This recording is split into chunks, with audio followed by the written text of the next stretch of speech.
All right, let's see what goodies I got. I got a box of goodies here for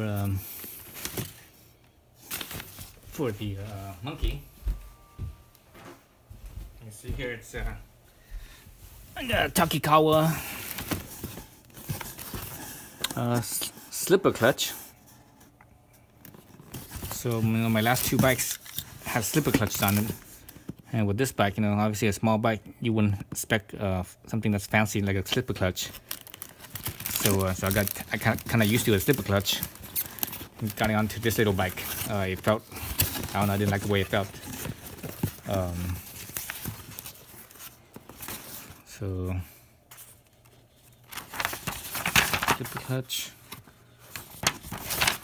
instructions, blah, blah, stickers.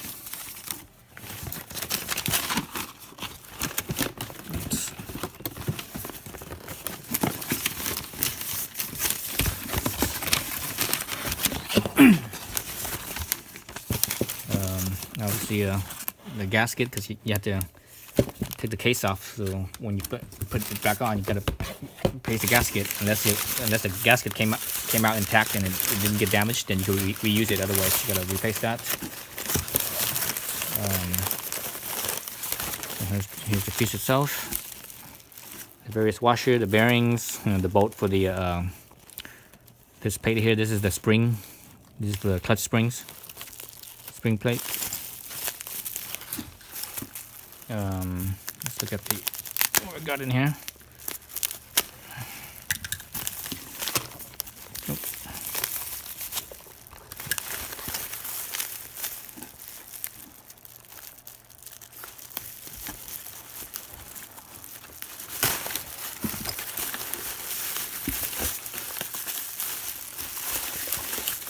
So good packaging.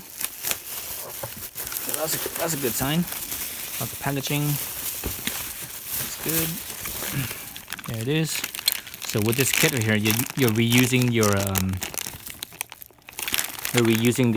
the stock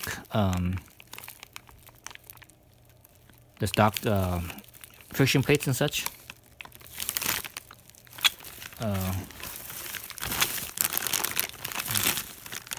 So you have all the friction plate and such. You're gonna reuse that.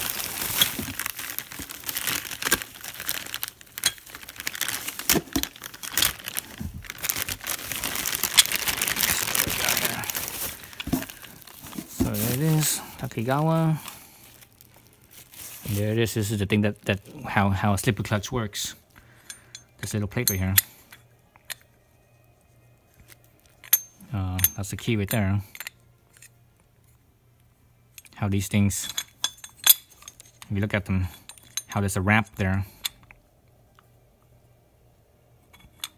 That's basically, for the most part, how a slipper clutch works. As is in there.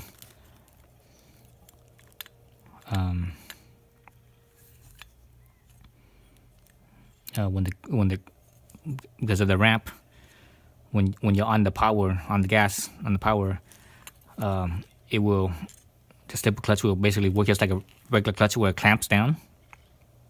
Well, when you're on engine braking, and the torque is actually not coming from the crank, but it's actually coming from the wheel.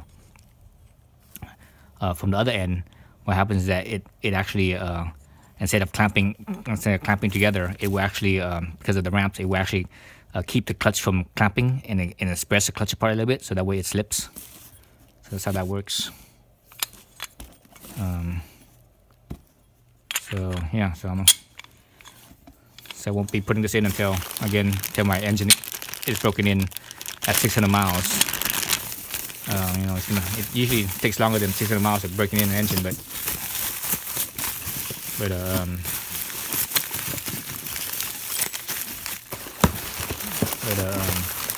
I'm gonna do that at 600, so stay tuned for that. So I'm at over 300 miles now. So it shouldn't take me much longer to get to 600. But the weather here has been raining the last few days, so I don't necessarily want to ride the monkey in the rain. I suppose I could, but I don't think I am.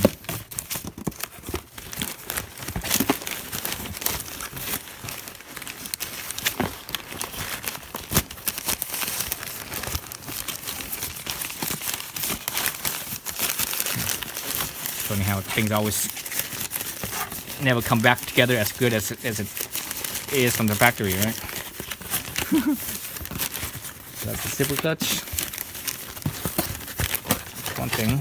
So that's not going to go on until, again, it's not going to go on until my thing breaks in. I have a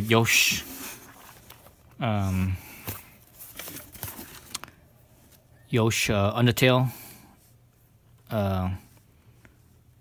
eliminator, I guess they call it. You know how the rear end always looks like a big old Christmas tree. So this will clean it up, so it won't look you know, look like that. It'll look more like how it should look. So here's all the parts, the brackets and such. These are the rest of it. You have the plate and the LED tail light, or not tail light, but the plate light. I'm not gonna open that up. I'll leave that like so. So there's that.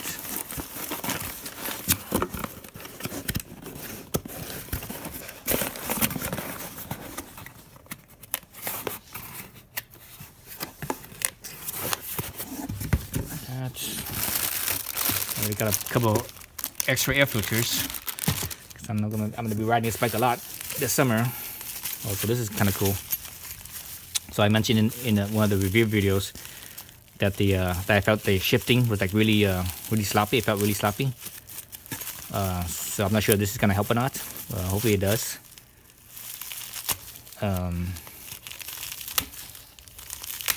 So what it is it's a little bracket, support bracket. Bracket that helps hold the so this is a nice piece, all CNC machine with a bearing in here. It's all CNC machine, so it holds where this is where the shifter shaft is. But the thing is, the shifter itself, there's like other linkages to it.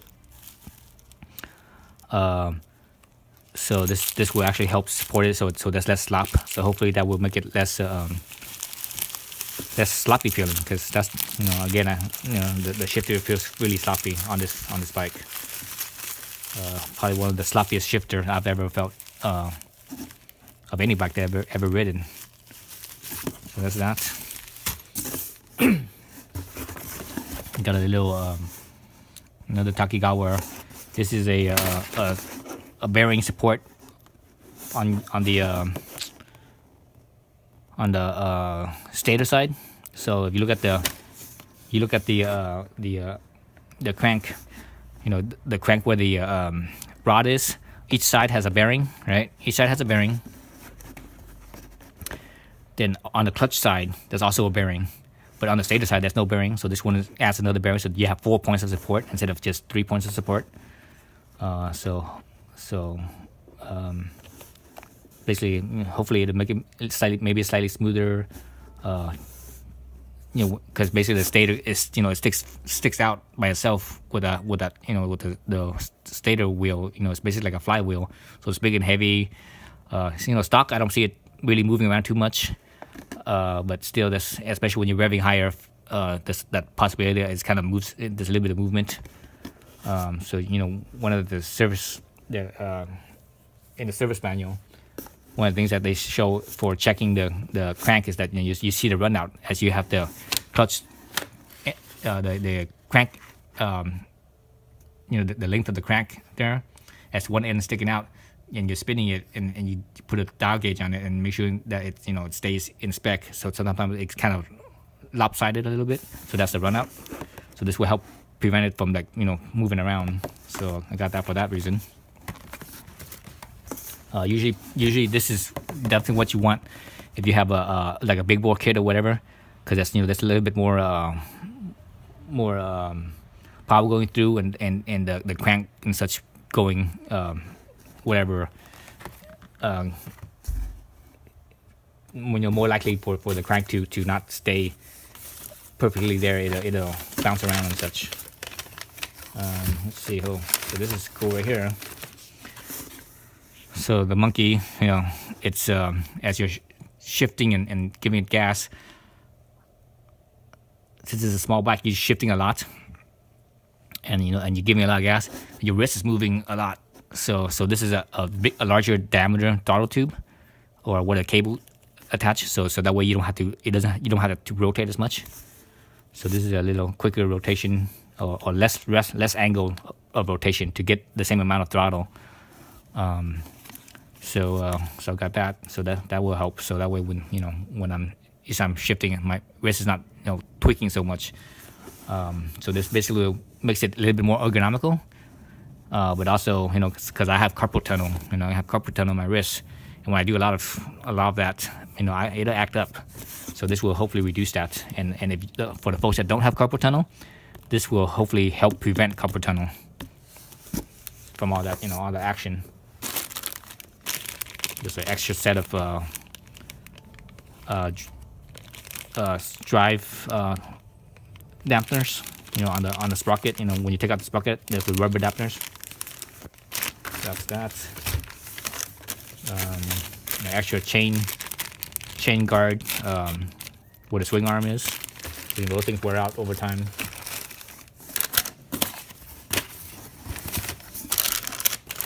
Let's see, I got a little iridium plug. So this is the highest speed plug. So CPR7E. So the regular plug that the bike comes with is a CPR6E. So it's basically CPR6E, I believe. That's it. Or EA maybe. I can't remember it's EA. But anyways, the IX means iridium. So it's normally the 6 is the regular one. Then the 7 is the highest speed one. So the 6 doesn't come in iridium, only the 7. So I got a higher speed and iridium. So this, the iridium plugs last longer, and higher speed because I plan on riding this thing a lot. If you're just beating around town, you'll be fine with a regular plug. But if you're gonna go, like on day-long rides where you're out in the open and you're going at revving higher most of the time, you want the higher speed plug for that reason. So basically, it makes a combustion chamber run a little bit cooler, so it doesn't get as hot. So that's what that's for. I sort of got this. I'm not sure why I got this. I just got this just because once I put the slipper clutch on, you can't use this. But this is sort of a replacement for the original clutch spring plate. So the original clutch spring plate is known to crack basically because it's cast aluminum and it's kind of weak. So this one is a CNC, and it's it's going to be a lot stronger for that. But like I said, I won't be using this, unless I don't like the slipper clutch, and if that doesn't work out, now if I put that back to stock, I will probably be putting this one in. So people break their plate all the time. I got some little plug ends here. This is for the bolt that holds down the seat. So instead of the little Allen key that they give you to get into that nut to take it out to get the seat off, this one uses basically your ignition key to and it goes in and it plugs up those holes so that way this is nice and flush with your frame. So that'd be cool. That way you don't have to take off. When you want to take the seat off to get underneath the seat, you don't need a tool per se. Your key's going to be the tool, so it'll be a lot easier. So this is what these are for.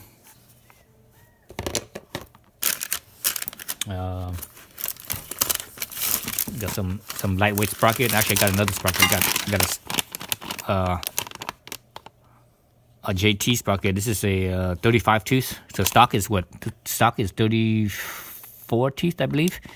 34 teeth. So this is gonna gear it shorter gearing. And on this one I have a 36 tooth. So that's even shorter than this one.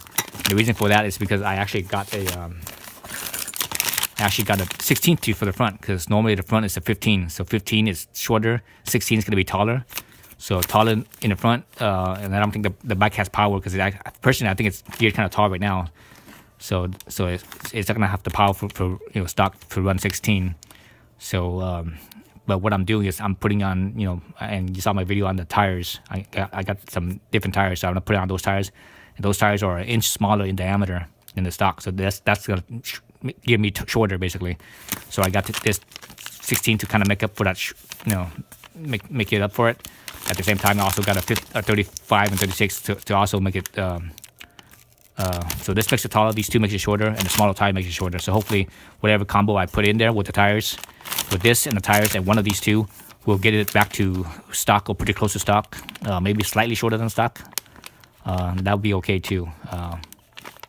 But anyways, so that's what I got that from. So and this lightweight one is actually really light.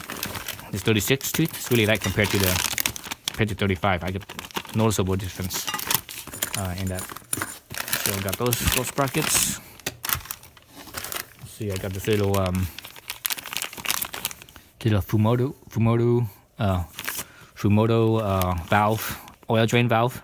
So instead of having a bolt, the oil drain bolt, this one basically you have this little lever here. You just open up the lever and oil drains out, and that way you don't have to worry about having a tool. And also you don't have to worry about replacing the sealing washer every time. So this basically plugs in, and it comes with a little safety thing that actually holds the clip, so that way the clip, so this thing doesn't accidentally get turned and you dump out your oil. So I actually have this type of valve on all my cars. So I'm putting it on this bike too. Actually, I had it on my XSR, my last bike, but I actually took it off because I'm selling that bike. So that's that. And got some extra little clips here. That's little clips because you never know if you might lose a clip or something like that. As those plastic wears. Got a chain, extra chain. Since I'm going to be changing the front and rear sprockets, it's going to be more teeth, so I need a longer chain basically. So I got a longer chain, and this is a gold chain because I want to make it look bling bling, right? Because the monkey is pretty bling bling looking. So I got this one because the outer plate and the inner plate is gold. Some of the other chains, only the outer plate's gold, the inner plate is not.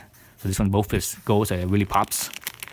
So that, and also this is a non-O-ring. So you don't really need an O-ring. I guess you could put an O-ring chain in there, but the non-O-ring takes, it's a little bit more efficient. It doesn't take up as much horsepower because the O-ring actually causes a little bit of drag. So being such a small bike, you want to make it as efficient as possible. So the non-O-ring will run a little bit more efficient compared to the O-ring chain. And stock is non-O-ring anyways. So basically, non-O-ring is basically like a dirt bike, right? Well, that's something else. You already saw me put my Olins in there already, so I did videos on that. And the other thing I got is a stainless steel braided lines. So I'm gonna put that on as well pretty soon. Stainless steel braided lines, and these will give you better feel when you're braking. So a lot of people there's a lot of misconception about stainless steel brake lines. People think that it makes the brake stronger. It doesn't. The stainless steel brake lines makes you have better feel, so you can modulate better. You can control the brakes better. Have more control basically. So that's it. Those are all my goodies I got. So the internal engine stuff I'm gonna do, once I get to the break-in mileage. All this other stuff I'm gonna start putting in pretty soon. This coming week. It's been raining here. Surprisingly, it's been raining here the last few days. So I'm gonna wait until I get it like a dry spell. Well, actually today's kind of dry, but I have work to do. I have other work to do, so I don't have time to play with the bike. But once I have a little bit of free time, I'm gonna put these in. So this basically this week or so. Actually, next week I'm actually taking off on a road trip for like a week, so I probably won't get everything in. I don't think. But anyways, so that's all of it right there. So yeah, stay tuned for those videos on installing these videos and such, or installing these parts. All right, thanks for watching.